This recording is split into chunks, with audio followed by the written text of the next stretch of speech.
September 14th, 1943. The morning sun burns over Munda airfield in the Solomon Islands as Marine Captain James Swett climbs out of his F4U Corsair drenched in sweat and frustration. He's just returned from an intercept mission where he spotted 3 Zeros at 22,000 feet. He pushed his throttle forward, felt the massive Pratt and Whitney R 2800 respond, and watched helplessly as those Zeros simply pulled away in level flight. Not in a climb where Japanese fighters had always excelled, but straight and level where the Corsair was supposed to dominate. Swett slams his flight gloves against the fuselage hard enough to leave a mark. His plane captain, a staff sergeant named Eddie Kowalski, sees the gesture and knows exactly what it means. Another intercept where the geometry didn't work. Another mission where American engineering and American horsepower somehow came up short against aircraft built in factories that were supposed to be technologically inferior. This wasn't an isolated incident. Across the Solomon Islands throughout late summer and early fall of 1943, Marine and Navy Corsair pilots were filing reports that should have been impossible. The F4U Corsair, with its massive 2,000 horsepower engine and carefully engineered aerodynamics. If you're enjoying this deep dive into the story, hit the subscribe button and let us know in the comments from where in the world you are watching from today. Was being outrun in level flight by Zeros that officially had 400 less horsepower and significantly inferior performance specifications. On paper, the numbers made the outcome obvious. The Corsair's top speed was listed at 417 miles per hour. The Zero's top speed was 331 miles per hour. That 86 mile per hour advantage should have made every engagement a turkey shoot. American pilots should have been able to dictate every fight, engaging when they wanted, breaking off when they needed to, and never giving the lighter Japanese fighters a chance to use their superior maneuverability. In practice, pilots were reporting something very different. They'd spot Zeros at their altitude or slightly below, push their throttles to the stop, and watch the distance between aircraft remain constant or even increase slightly. The Zeros weren't running away exactly, but they weren't being caught either.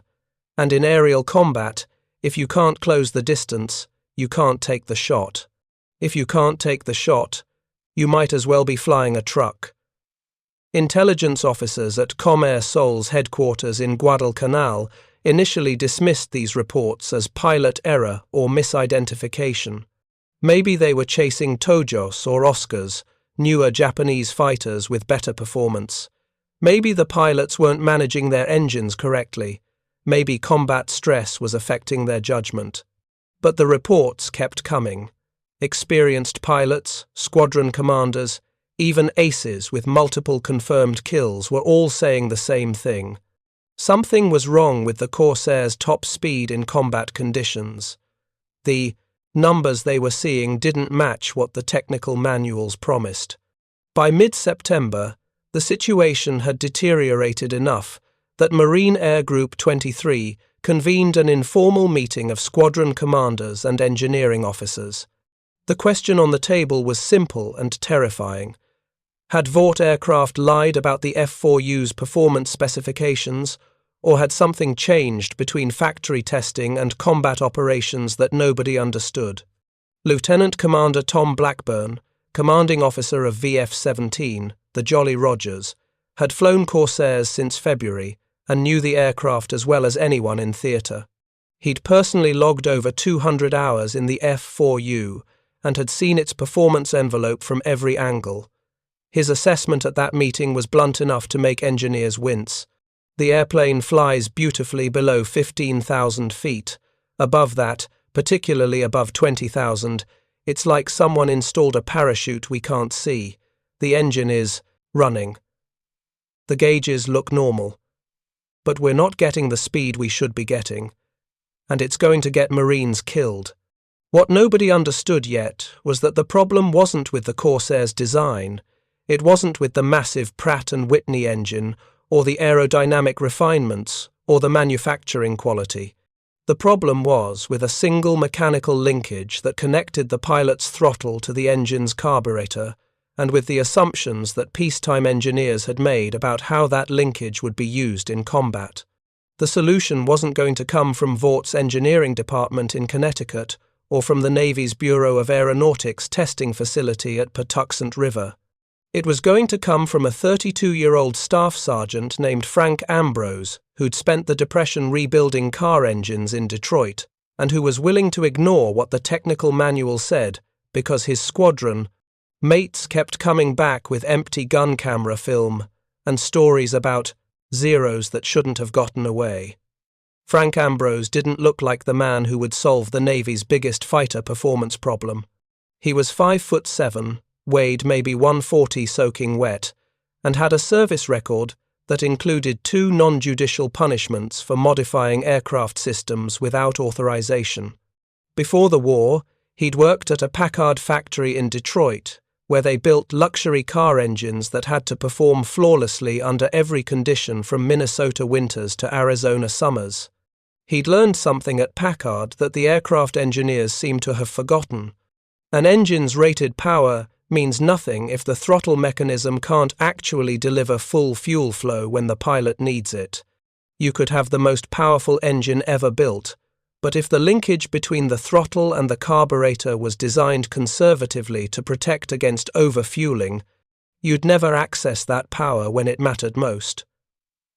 Ambrose arrived at Munda in July 1943 with VMF 214, a Marine fighter squadron, transitioning from Wildcats to Corsairs.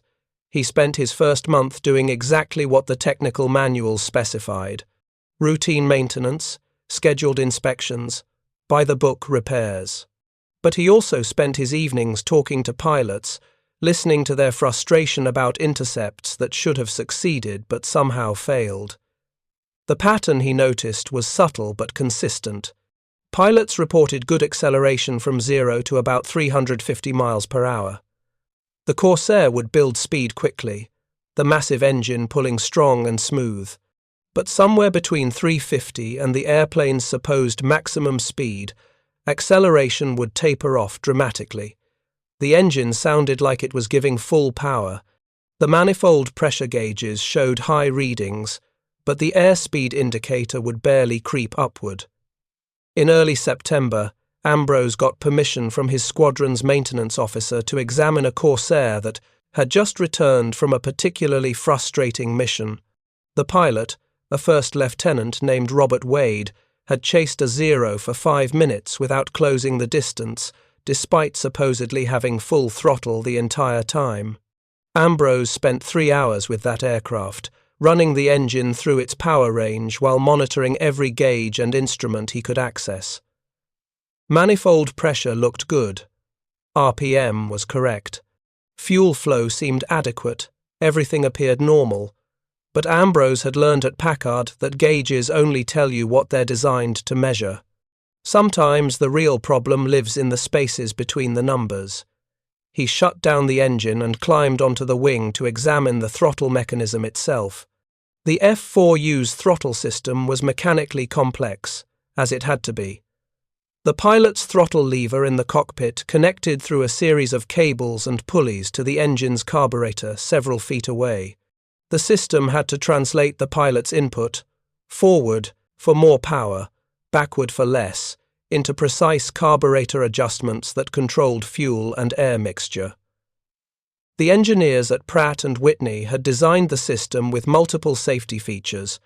There were stops to prevent over-throttling that could damage the engine. There were friction points to give the pilot tactile feedback. There were mechanical advantages built into the pulley system to make the throttle easy to move, even when engine vibration was trying to shake it loose. All of it made perfect sense for peacetime operations and training flights. None of it accounted for combat conditions at altitude where air density was different, where pilots needed maximum power immediately, and where the difference between full throttle and nearly full throttle could mean the difference between a kill and a defeat.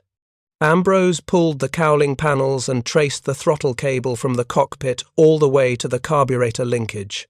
What he found made him physically angry. The carburetor's throttle butterfly valve, the mechanical gate that controlled how much fuel-air mixture entered the engine, had a maximum opening angle of about 87 degrees. Fully vertical would have been 90 degrees, but the engineers had set a mechanical stop at 87 to prevent overfueling and potential engine damage. That 3-degree safety margin made sense on paper. In practice, it meant that when a pilot pushed his throttle lever all the way forward to what felt like the stop, the carburetor was only opening to about 83 degrees. The mechanical linkage had enough slop and flex in it that the pilot's perception of full throttle and the carburetor's actual full opening didn't align. Those 4 degrees, from 83 to 87, represented roughly 8 to 10% of the engine's maximum fuel flow capacity. The Corsairs R2 800 engine was rated at 2,000 horsepower, but in combat at altitude, pilots were actually getting about 1,800 to 1,850 horsepower because the throttle mechanism physically couldn't deliver enough fuel to achieve full rated power. 10% might not sound like much. In a drag race between a Corsair running at 90% power and a Zero running at full power, 10% was the difference between catching your target and watching it escape.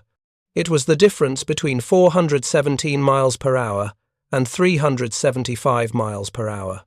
It was the reason skilled American pilots in superior aircraft were being outrun by Japanese fighters that shouldn't have had a chance. Ambrose spent that entire night doing calculations in his tent by flashlight. The math was straightforward but damning. If he could modify the throttle linkage to give pilots actual full carburetor opening, not the safety-limited version Pratt and Whitney had designed, the Corsair would gain approximately 25 to 30 miles per hour at maximum speed. That would restore the performance advantage the aircraft was supposed to have. But modifying the throttle linkage meant bypassing safety features that were there for good reasons. Engines could overfuel if the carburetor opened too far. Excess fuel could wash oil from cylinder walls, potentially causing catastrophic engine failure. The technical manual was explicit. Do not adjust throttle stops. Do not modify carburetor linkages.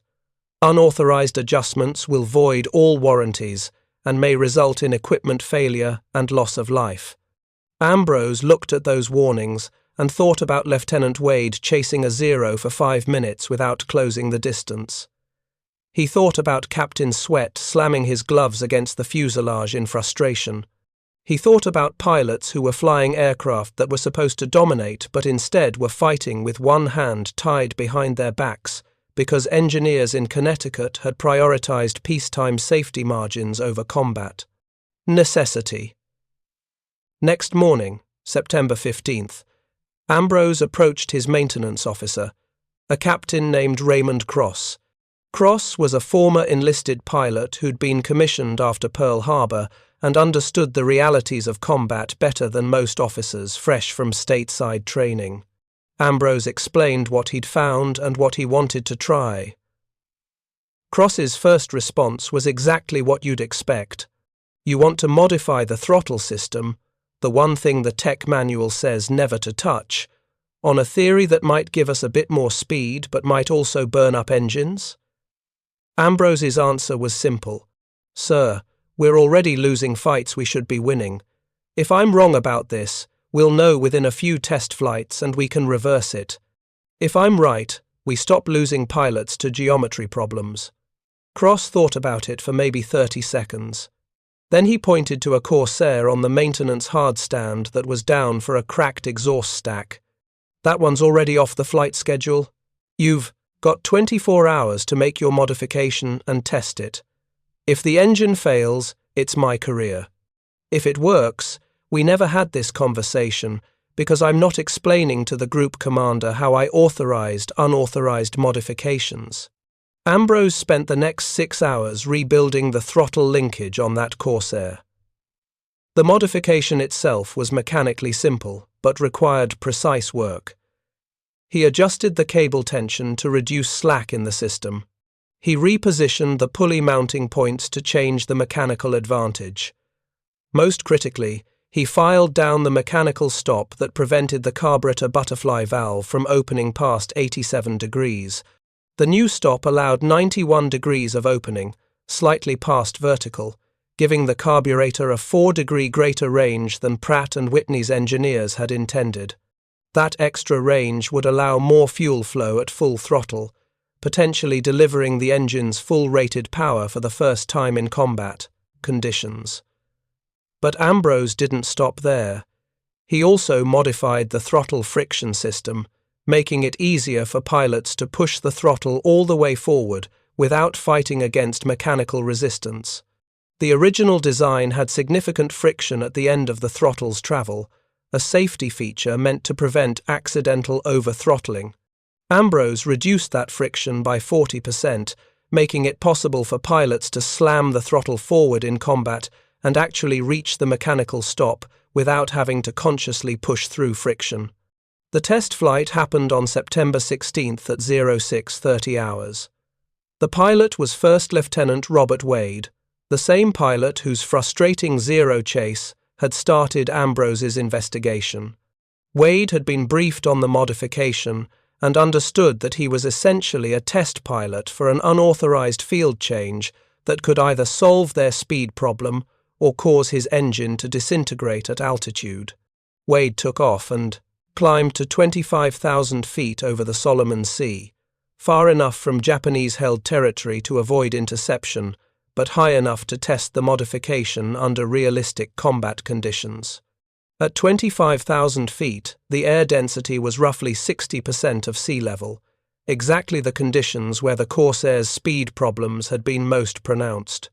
Wade leveled off and advanced his throttle progressively, monitoring his engine instruments with the intensity of a man whose life depended on reading gauges correctly.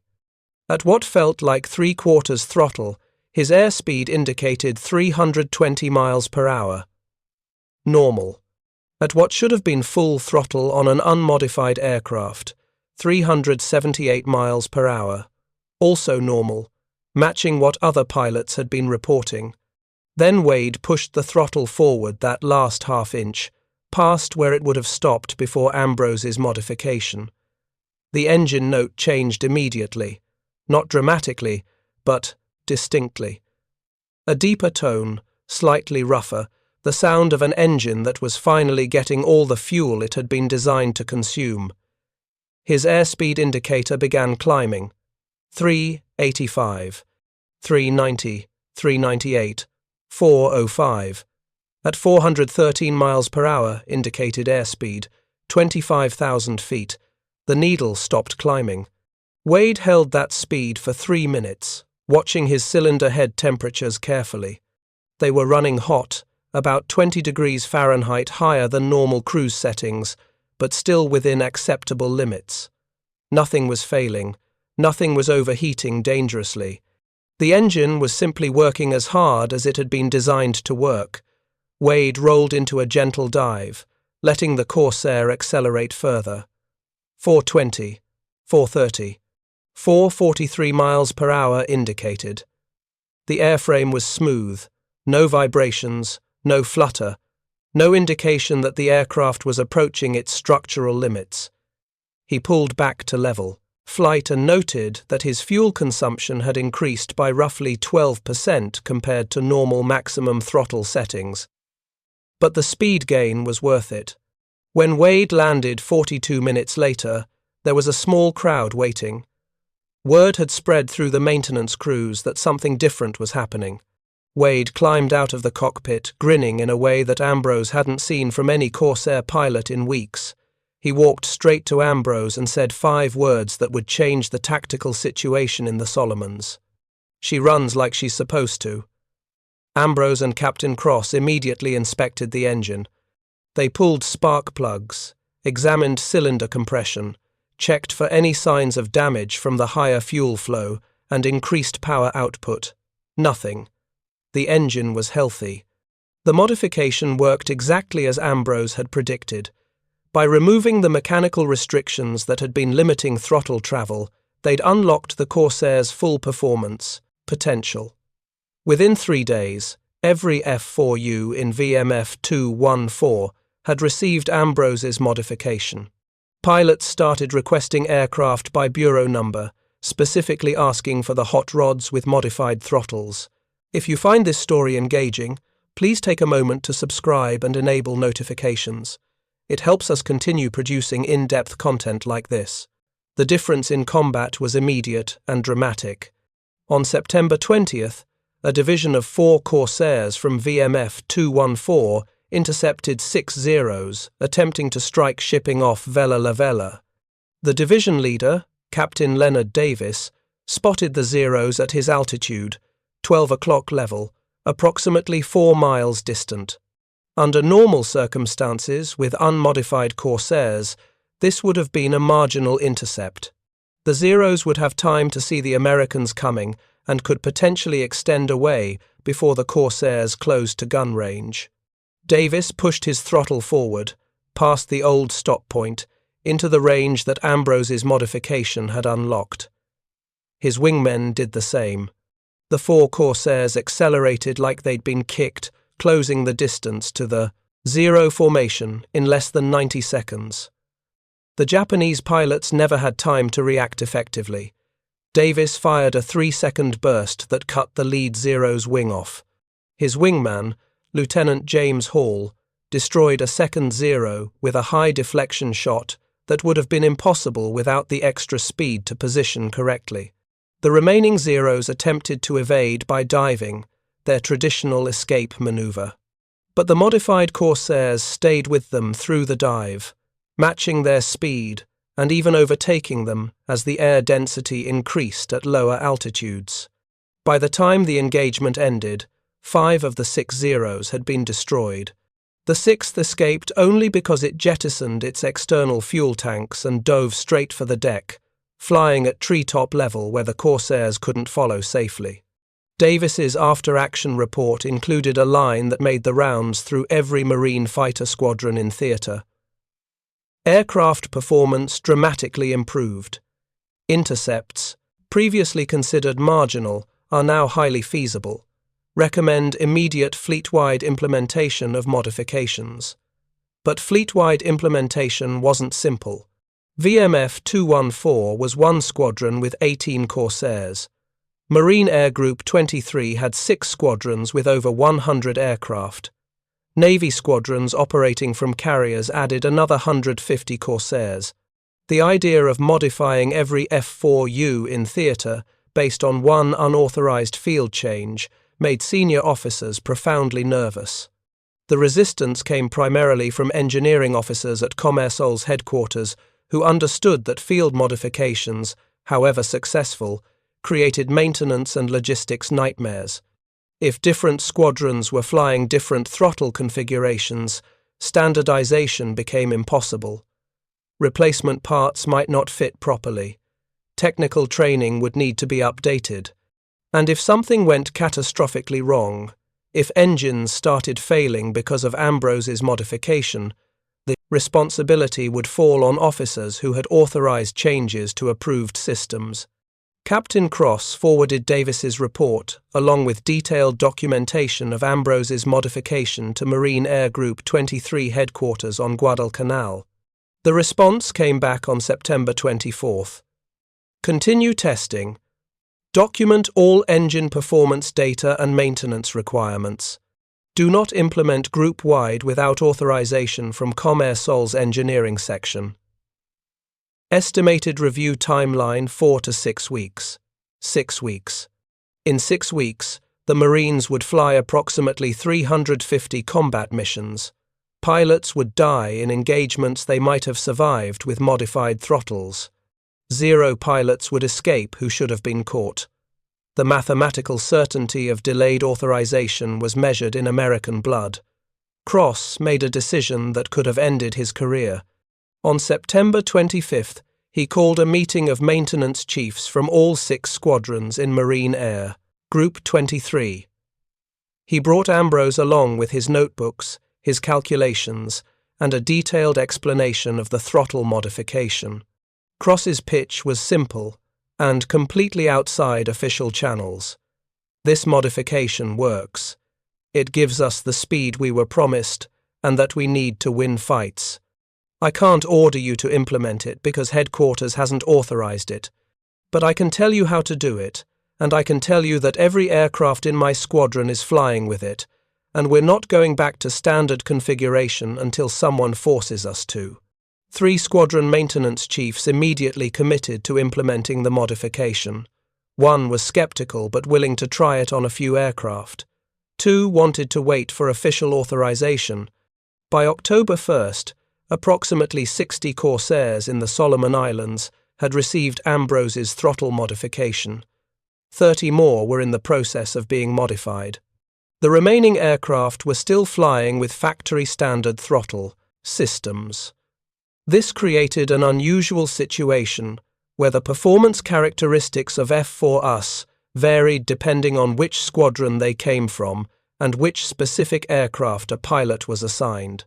Some Corsairs could achieve 415 miles per hour at altitude. Others topped out at 378. The difference was invisible from the outside but critical in combat. Japanese intelligence officers noticed the change before American headquarters officially acknowledged it. Interrogation reports from Zero pilots, shot down in late September and early October, repeatedly mentioned that some American Corsairs were significantly faster than others. One Japanese pilot captured after being shot down on October 7th told his interrogators that he'd engaged Corsairs 3 times in the past 2 weeks and that the aircraft from his most recent engagement were at least 20 miles per hour faster than the ones he'd fought earlier in September. The interrogation report made its way to Comair Sol's intelligence section, where it landed on the desk of a lieutenant commander named Paul Richardson, who'd been tracking the throttle modification controversy. Richardson was a former engineering professor at MIT who understood both the technical aspects of the modification and the institutional resistance to field changes. He wrote a memo dated October 10th that cut through the bureaucratic hesitation with mathematical precision. The memo included performance data from 62 modified Corsairs, showing consistent speed gains, maintenance records showing no increase in engine failures, and combat reports demonstrating measurably better intercept success rates. The conclusion was unambiguous. Field modification to F4U throttle systems provides significant tactical advantage with no measurable safety degradation. Recommend immediate authorization for theater-wide implementation. Richardson's memo reached Rear Admiral Mark Mitscher, Commander Air Solomons, on October 12th. Mitscher read it twice, called his operations officer and engineering officer into his headquarters, and asked a simple question.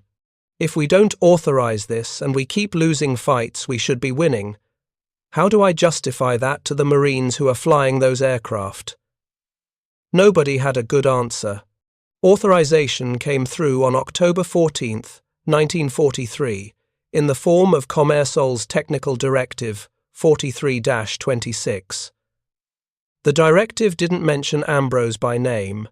It described the modification in careful technical language and specified exact procedures for implementation and testing. But the core of the directive was Ambrose's work, his measurements, his calculations, his understanding of what the Corsair needed to perform as designed. The directive went to every Marine and Navy squadron flying Corsairs in the Pacific. Maintenance officers were given 2 weeks to modify all aircraft in their squadrons. Pratt and Whitney engineers were notified that field modifications had been authorized and were asked to review the changes for incorporation into future production aircraft. The response from Pratt and Whitney's engineering department arrived 3 weeks later. Their analysis confirmed that Ambrose's modification was technically sound and actually revealed a design limitation that testing hadn't caught. The throttle linkage had been calibrated for sea level performance, where air density provided natural resistance to overfueling. At altitude, where air density was lower, that natural resistance disappeared, and the mechanical stops that seemed conservative at sea level were actually preventing the engine from achieving its rated power. The engineers at Pratt and Whitney deserved credit for what they did next. They didn't defend their original design or blame the military for using their engines in conditions that exceeded test parameters. They acknowledged that combat experience had revealed a limitation in their throttle system and immediately began redesigning the linkage for better high-altitude performance. By December 1943, Corsairs rolling off the production line at Vaught's Connecticut factory included revised throttle systems with longer travel, reduced friction, and mechanical stops positioned to allow full carburetor opening at combat power settings. The modification became standard on the F4U 1D variant, which entered service in April 1944. But the aircraft that won the air war over the Solomons in late 1943 were the field-modified F4U, built in Connecticut but perfected in New Guinea by a staff sergeant who'd learned his trade rebuilding Packard engines during the Depression. The tactical impact of Ambrose's modification rippled through every aspect of the Solomons air campaign. Fighter directors who'd been cautiously committing Corsairs to intercepts because of range and speed uncertainties suddenly had aircraft that could catch anything the Japanese flew. Mission planners who'd been assigning Corsairs to medium-altitude patrols started using them for high-altitude bomber escort, where their speed advantage was most pronounced. Statistics from the final 3 months of 1943 showed the transformation. Between October and December, Marine and Navy Corsair squadrons flying modified aircraft claimed 412 confirmed kills against Japanese aircraft with losses of 67 F4Us to all causes. That 6-to-1 kill ratio was dramatically better than the 3.8-to-1 ratio those same squadrons had achieved in July through September with unmodified aircraft. More importantly, bomber loss rates on missions escorted by modified Corsairs dropped by 41% compared to the previous quarter. The Corsairs were reaching intercept positions faster, engaging Japanese fighters before they could reach the bombers, and forcing enemy pilots into defensive fights, where American advantages in speed and firepower dominated. Individual pilots noticed the difference in ways that didn't show up in statistics. First Lieutenant Kenneth Walsh, who would eventually become an ace with 21 confirmed kills, flew both modified and unmodified Corsairs during the transition period. His assessment in a letter home in November was succinct. Before the mod, fighting Zeros was like boxing someone faster than you. You'd swing and they'd already be somewhere else. After the mod, we're the fast ones. Now they're the ones wondering why they can't get away. The psychological impact on Japanese pilots was documented in interrogation reports and captured diaries. A Japanese Navy pilot captured in December 1943, after bailing out over the Russell Islands, told interrogators that American Corsairs had become extremely dangerous in the past 2 months. His squadron had been ordered to avoid prolonged engagement with F4Us and to use hit-and-run tactics only. When asked why the change in tactics, he said simply, "They are too fast now. We cannot escape." By January 1944, Japanese air strength in the Solomons had collapsed from operational exhaustion. The combination of trained pilot losses, aircraft attrition, and inability to effectively engage American fighters made sustained operations impossible. The air superiority that had taken 2 years to achieve was secured in part by logistics, in part by pilot training, in part by numerical advantages, and in part by one mechanic's refusal to accept that an engine rated for 2,000 horsepower should deliver only 1,800. Frank Ambrose never received a medal for his contribution. The Marine Corps didn't award decorations for unauthorized field modifications, even ones that changed the tactical balance of an entire theater.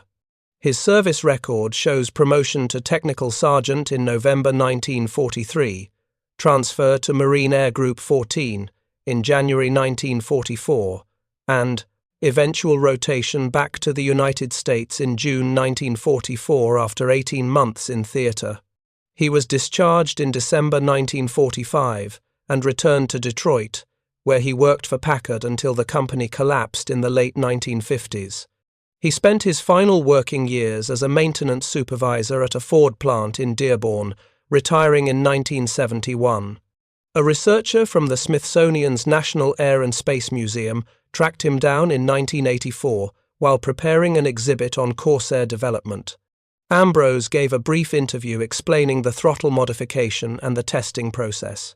When asked if he'd been concerned about the risks of modifying a critical aircraft system without authorization, his answer was characteristic.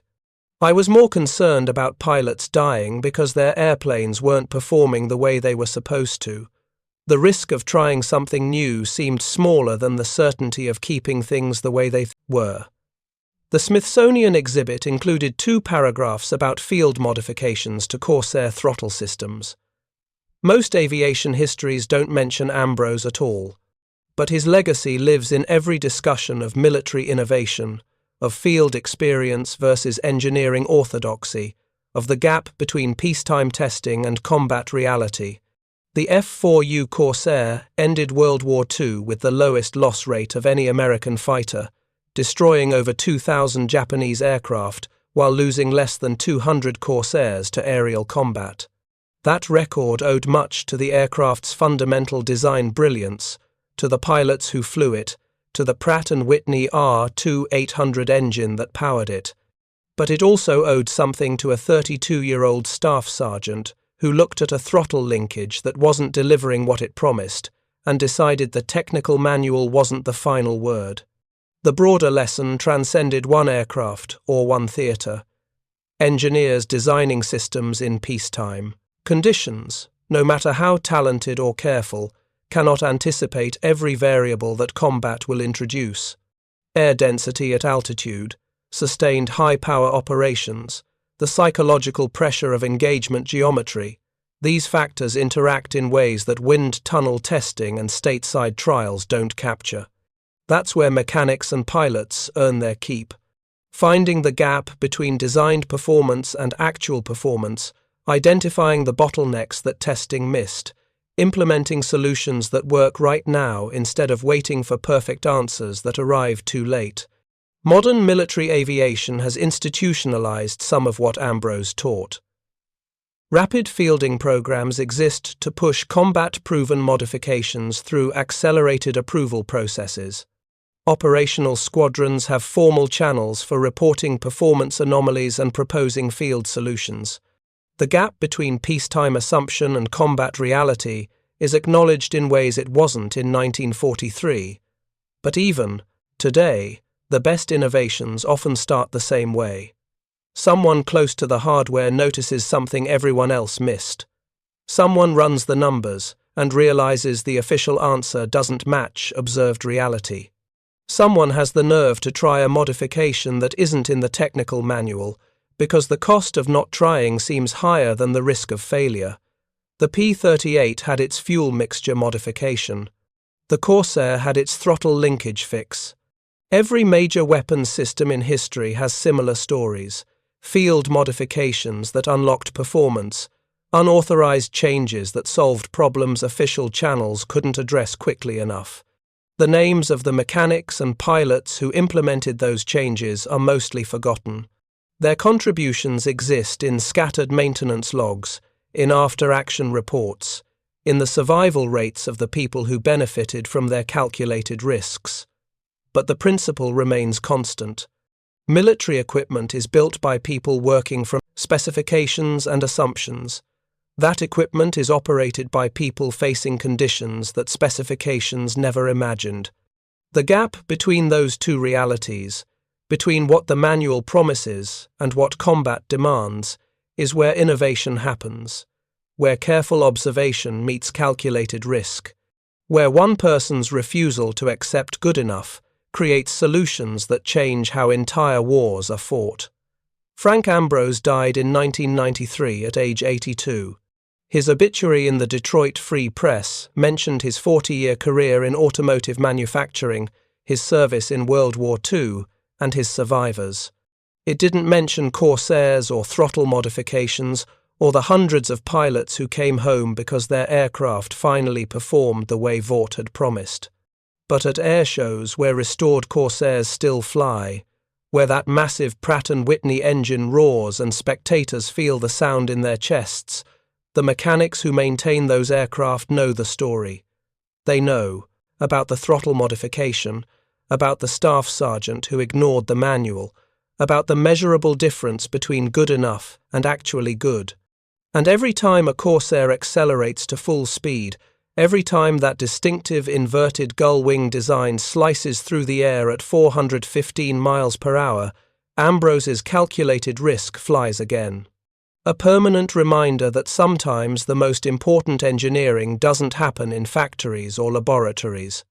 Sometimes it happens in a maintenance tent in the South Pacific, created by someone with grease under his fingernails and the nerve to trust mathematics over authority. The war moved on. The Solomons campaign gave way to the Philippines, then Iwo Jima, then Okinawa. Corsairs flew from carriers and from island airstrips, engaging every aircraft Japan could field. The kill ratios stayed consistent. The low loss rates held.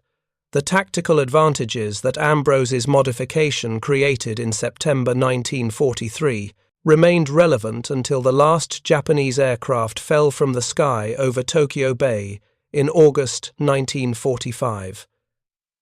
That's the measure of truly useful innovation, not that it solves one problem in one place at one time, but that it reveals a fundamental truth about how systems work and how they can be made to work better. Ambrose didn't just modify a throttle linkage. He demonstrated that safety margins designed for peacetime training were different from safety margins needed in combat. He showed that the difference between 90% of rated power and 100% of rated power could be measured in lives saved and enemies defeated. Every Marine and Navy pilot who flew a Corsair in the Pacific after October 1943 benefited from that demonstration. Whether they knew Ambrose's name or not, every Zero pilot who found himself outrun by an aircraft that suddenly performed the way American propaganda had always claimed benefited from it too, though in the opposite direction.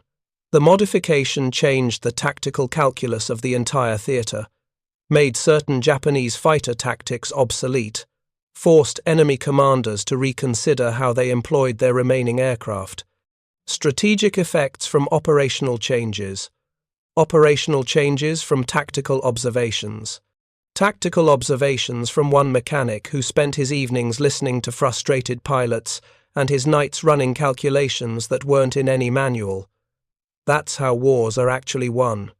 Not through grand strategy alone, but through accumulated small advantages, through 1,000 improvements that individually seem minor, but collectively transform capability. The F4U Corsair was a great aircraft from the day it first flew. The technical specifications were impressive. The design was sound. Vought's engineers had created something genuinely excellent. But excellence in design doesn't always translate to excellence in combat without the intervention of people who understand the difference between what should work and what actually does work. Ambrose was that intervention point for the Corsair. His modification didn't remake the aircraft. It simply unlocked what was already there, removing the artificial restrictions that peacetime engineering had imposed. The potential for 415 miles per hour existed from the moment the first F4U rolled off the production line. It just took 18 months of combat operations and one observant mechanic to figure out why that potential wasn't being realized. That's perhaps the most important lesson his story teaches. Improvement doesn't always require fundamental redesign or revolutionary innovation. Sometimes it requires looking at existing systems, questioning the assumptions built into them, and making careful adjustments that align designed capability with operational reality. Ambrose's throttle modification required no exotic materials, no advanced technology, no manufacturing capabilities beyond what existed in a forward maintenance tent. It required understanding, observation, calculation, and the willingness to act on conclusions that contradicted official documentation. Those qualities, understanding and observation and calculation and courage, are what separate mechanics who maintain equipment from mechanics who improve it. The Marine Corps has produced thousands of aircraft mechanics since 1943. Most of them followed technical manuals precisely and kept their aircraft flying through skill and dedication. That work was and remains essential. But a handful, a very small number, looked at their aircraft and saw not just machines to be maintained, but systems to be optimized. They questioned assumptions. They ran calculations that weren't required. They proposed modifications that weren't authorized. Some of those proposals failed. Some created more problems than they solved. But some, like Ambrose's throttle modification, changed how wars were fought. The difference between mechanics who maintain and mechanics who innovate isn't intelligence or training or dedication. It's the willingness to see beyond what is to what could be, to recognize that technical manuals document decisions made by people, and people can be wrong, to understand that following orders and questioning assumptions aren't mutually exclusive, that the best service sometimes involves careful insubordination. Frank Ambrose embodied that principle. He followed regulations when they made sense. He maintained his aircraft to exact specifications when those specifications served their purpose. But when he identified a disconnect between designed performance and actual performance, when he recognized that official limitations were costing lives, he acted outside official channels because the cost of waiting seemed higher than the risk of trying. That judgment call, that willingness to accept personal risk to solve a collective problem, is what separates adequate technical work from exceptional innovation. It's why his story matters, beyond the specific details of Corsair throttle linkages. It's why mechanics and engineers and operators in every military service study field modifications from World War II, even though the specific hardware is obsolete. The hardware changes. The principle remains. Watch what happens when your equipment meets reality. Listen when users report problems. Question assumptions. Run the mathematics. Test carefully. Trust the data. And when the data conflicts with official documentation, have the nerve to trust the data. Thank you for watching. For more detailed historical breakdowns, check out the other videos on your screen now, and don't forget to subscribe.